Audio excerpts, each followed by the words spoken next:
আলহামদুলিল্লাহ রব্বিল আলামিন ওয়াসসালাতু ওয়াসসালামু আলা সাইয়্যিদিল আমবিয়া ওয়াল মুরসালিন ওয়া আলা আলিহি ওয়া আসহাবিহি আজমাইন আম্মা বা'দ।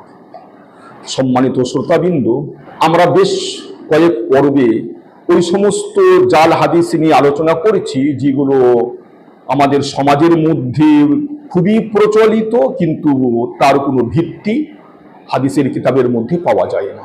এ সম্পর্কে আজকে আমি ইলিমের ফজিলত বা উলামাদের ফজিলত সম্পর্কে যে সমস্ত জাল এবং ভিত্তিহীন হাদিস আমাদের সমাজের মধ্যে চলছে সেই ধরনের কয়েকটা হাদিস নিয়ে আলোচনা করব। সর্বপ্রথম একটা হাদিস বলে খুব বয়ান করা হয় বক্তৃতার মঞ্চে, জলসায়, বিভিন্ন জায়গায়, স্কুল কলেজেও, যে আল্লাহ রসুল বলেছেন উতলুবুল ইলিম ওয়ালাউ বিসসিন, যে তোমরা ইলিম তলব করার জন্য যদি চীন দেশে যেতে হয় তাও যাও। এটা খুব বেশি বয়ান করা হয়ে থাকে ইলিমের গুরুত্ব বা ইলিমের জন্য সফর করার গুরুত্ব বুঝাবার জন্য।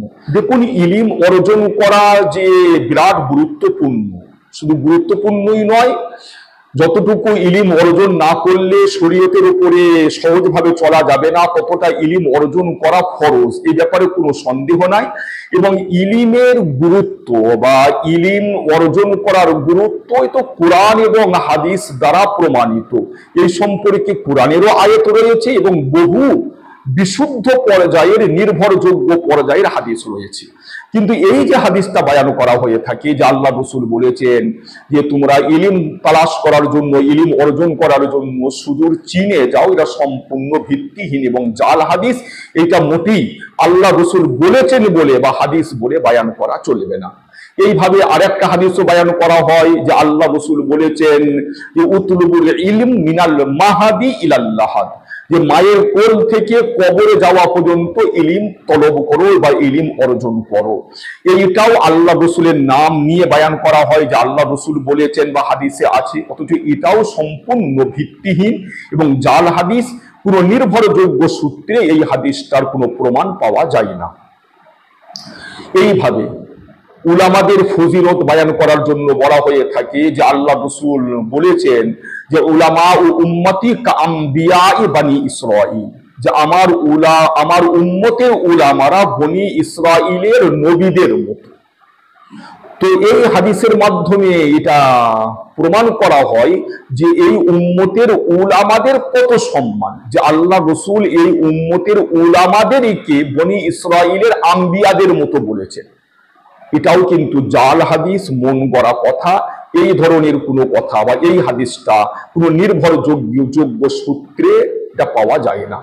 আমাদের সাধারণ মানুষ অনেকেই মনে করে যে কেউ কোনো আরবি বললেই মনে করে যে হাদিস, কিন্তু আরবি বললেই যে হাদিস এটা মোটেই ঠিক নয়। আরবিতে হাদিস ছাড়াও বহু কিছু আছে।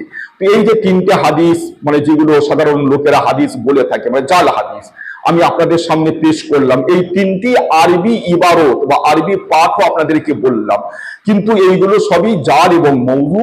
এগুলো মোটেই হাদিস বলে বা আল্লাহ নবী বলেছেন বলে মোটেই বয়ান করা চলবে না।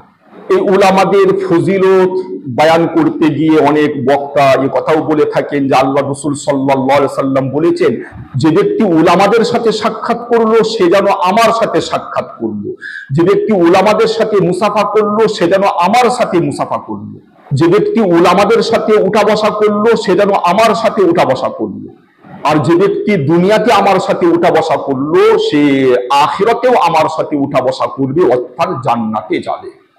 তো এই কথাগুলো আল্লাহ নবী বলেছেন বলে বা হাদিসে আছে বলে বয়ান করা হয়ে থাকে। এটাও সম্পূর্ণ জাল এবং ভিত্তিহীন কথা। কোনো নির্ভরযোগ্য সূত্রে এর কোনো প্রমাণ পাওয়া যায় না। অতএব এই কথা বলা মোটেই চলবে না। ইলমে দ্বীন অর্জন করার এবং তালিবে ইলমের ফজিলত বয়ান করতে গিয়ে অনেক বয়ানকারনেওয়ালা এ কথা বলে থাকেন যে তালিবে ইলম বা জমাত যদি কোনো কবরস্থানের পাশ দিয়ে চলে যায়, তো সেই কবরস্থানে যে সমস্ত কবরবাসীরা রয়েছেন 40 দিন সেই কবরস্থানের কবরবাসীদের আযাব মাফ হয়ে যায়। এটা অনেক সময় গাছতের ফজিলত বয়ান করতে গিয়েও বলা হয়ে থাকে। আবার তালিবে ইলমের ফজিলত বয়ান করতে গিয়েও বলা হয়ে থাকে, কিন্তু এটাও সম্পূর্ণ ভিত্তিহীন কথা। এই ধরনের কোনো কথা কোনো হাদিসের, নির্ভরযোগ্য কোনো হাদিসের মধ্যে পাওয়া যায় না। তবে এই ধরনের একটা কথা আল্লামা সাদউদ্দিন তাফতাজানি শরহে আকাইদ কিতাবের মধ্যে লিখেছেন বিনা সূত্রে।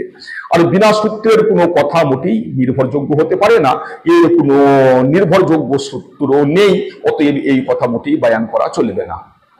আলেমদের ফজিলত এবং তাদের সম্মান বয়ান করতে গিয়ে আরেকটা কথাও বলা হয়ে থাকে যে কিয়ামতের দিন আল্লাহ তাআলা সমস্ত মানুষের হিসাব কিতাব তো ওপেন নেবেন, মানে খোলা জায়গায়, কিন্তু আলেমদের হিসাব কিতাব নেবেন পর্দার ভেতরে, অর্থাৎ গোপনে তাদের হিসাব নেওয়া হবে, প্রকাশ্যে তাদের হিসাব নেওয়া হবে না। এটাও ভিত্তিহীন কথা, এরও কোনো নির্ভরযোগ্য কোনো এর সূত্র নেই, অতএব এই কথাটাও বলা চলবে না। উলামাদের ফজিলত, ইলমে দ্বীনের ফজিলত এ সম্পর্কে তো কোরআনের মধ্যেও বহু আয়াত রয়েছে এবং বহু বিশুদ্ধ এবং নির্ভরযোগ্য পর্যায়ের হাদিস রয়েছে। অতএব সেই সমস্ত বিশুদ্ধ এবং নির্ভরযোগ্য হাদিস বাদ দিয়ে এই সমস্ত মন গড়া কথা বলার কোনো দরকারই নেই। আল্লাহ তাআলা আমাদের সকলকেই এই ধরনের মন গড়া কথা বলার হাত থেকে হেফাজত করুন। ওয়া আখিরু দাওয়ানা আলহামদুলিল্লাহি রাব্বিল আলামিন।